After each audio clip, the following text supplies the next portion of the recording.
హర్షవర్ధన్ మీట్లో ఉన్నారు. మహేష్ గారు మాట్లాడండి. ఇప్పుడు రాహుల్ గాంధీ గారిని అశోక్ నగర్ తీసుకుపోయినటువంటి కాన్సెప్ట్ ఏంటి?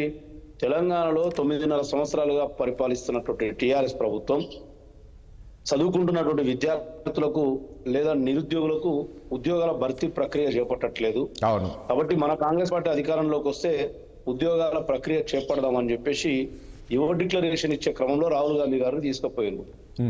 దానికి అనుగుణంగానే ఈరోజు కాంగ్రెస్ పార్టీ వచ్చిన 7 నెలల లోపలనే ఆల్మోస్ట్ ఒక 56,000 ఉద్యోగాల భర్తీకి ప్రభుత్వం నిర్ణయం తీసుకుంది. అయితే నిన్న ఉస్మానియాలో జరిగినటువంటి లాఠీ చార్జీకి నేను కూడా ఒక తెలంగాణ ఉద్యమకారుడిగా లేదా తెలంగాణ రాష్ట్ర పౌరుడిగా కొంత బాధపడతా ఉన్నాను.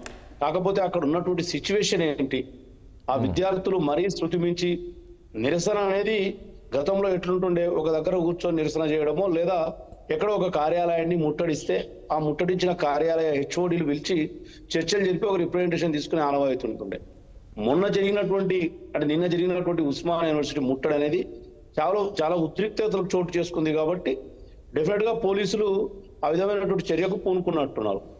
ఇంకొకటి రాజేష్ గారు, ఈ డిఎస్సి వాయిదా అనే దాని మీద ఒక చర్చ జరుగుతా ఉంది 10 రోజులుగా.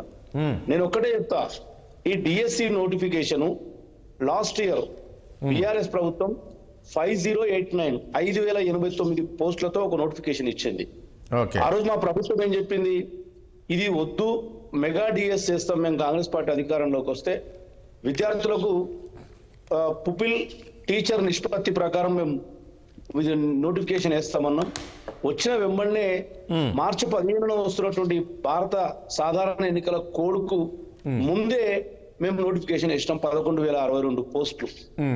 11,062 పోస్టులతో పాటు ఒక 1,484 అంటే ఆల్మోస్ట్ 1,500 పోస్టులు 2008 డిఎస్సి టీచర్లను రిక్రూట్ చేస్తున్నాము. అదేవిధంగా ఒక 14,000 హై స్కూల్ అసిస్టెంట్ పోస్టులను కూడా మొన్న మేము ప్రమోషన్ల ద్వారా హై స్కూల్స్ కు నింపడం జరిగింది. సరే, ఇదేమో ఎగ్జిస్టెడ్ టీచర్స్ కు ప్రమోషన్, దీన్ని పక్కకు పెడదాం. కానీ ఒక 13,000 టీచర్ పోస్టులను మాత్రం ఈరోజు నిక్కచ్చిగా రాష్ట్ర ప్రభుత్వం భర్తీ చేస్తుంది. అవుట్ ఆఫ్ 17,000 లో 17,000 వేకెన్సీస్ ఉంటే 13,000 చిల్లర మేము నింపుతా ఉన్నాం. రాజేష్ గారు, 17,000 వేకెన్సీస్లలో కూడా ఎగ్జిస్టెడ్ టీచర్స్ కు 30% ప్రమోషన్ ఛానల్ ఉంటుంది. నేను ఇందాక చెప్పిన స్కూల్ అసిస్టెంట్ లో పంపించిన మన రీతిగా అంటే 17లో 51 పోతే మేము ఆల్మోస్ట్ రేపు రిటైర్ అయ్యే పోస్టులను దృష్టిలో పెట్టుకుని కూడా జీరో ఏమంటారు క్యాడర్ స్ట్రెంత్ 0 ఉన్నా కూడా మేము ఇచ్చేస్తున్నాం. ఇది కాంగ్రెస్ పార్టీ చిత్తశుద్ధి. ఇక డిఎస్సి వాయిదా గురించి అంటారా? ఒక విషయం చెప్పండి. సరే, అదంతా ఓకే. ఇప్పుడు మెగా డిఎస్సి అనేది కాన్సెప్ట్ నిరుద్యోగులు వచ్చిన మెగా డిఎస్సి వేయాలి, ఇప్పుడు ఉన్న వాళ్ళకి కూడా అందరికీ అవకాశాలు వస్తాయని దానిపై ఏంటి ఇప్పుడు ఆ రోజు మీరు కూడా చెప్పారు కదా, ఇప్పుడు దానికి ఏంటి డిఫరెన్స్? వీళ్ళు చేస్తున్నది ఏంటి? వాయిదా ఏమనడానికి ప్రధాన కారణం ఏంటి? క్లారిటీగా చెప్పండి ఒకసారి. అదే అడుగు రాజేష్ గారు, నేను అది చెప్పడానికే బేస్ చెప్తున్నా. ఈ రోజు ప్రభుత్వ పాఠశాలల్లో ఉపాధ్యాయులు లేక డ్రాప్ అవుట్స్ అవుతా ఉన్నారు, లేదా ఆ స్కూల్లో టీచర్ లేడని ఆ ప్రాంతంలో ఉన్న పిల్లలు జాయిన్ కావట్లేదు. ఇవాళ ఒక 13,000 మంది టీచర్లు అంటే 1:20 రేషియో ఉంటుంది రాజేష్ గారు. 13×26 2,60,000 మంది పిల్లలకు ఈ టీచర్లు పోయి రేపు బోధన చేయాలి. మరి వీళ్ళు వాయిదా వేస్తే వీళ్ళు కోరినట్టు 6 నెలలు 3 నెలలు 60 రోజులు చేస్తే మరి ఆ టీచర్లు లేక ఆ స్కూళ్ళలో ఉన్న ఒక అకాడమిక్ ఇయర్ లో సగభాగం పిల్లలకు విద్య బోధించకపోతే ఆ పిల్లల పరిస్థితిని కూడా దృష్టిలో పెట్టుకోలే. ఒక కాన్సెప్ట్ చెప్పనియండి. ఇంకొకటి, ఇవాళ డిఎస్సి వాయిదా కోరుతున్న వాళ్ళు ఎవరు? ఇప్పుడు మీ డిబేట్ అంటే నాకు రాళ్ళు పడతాయి. ఇక ఇది అయిపోయిన ఎమ్మనే వాయిదా కోరుతున్నారు ఎవరు?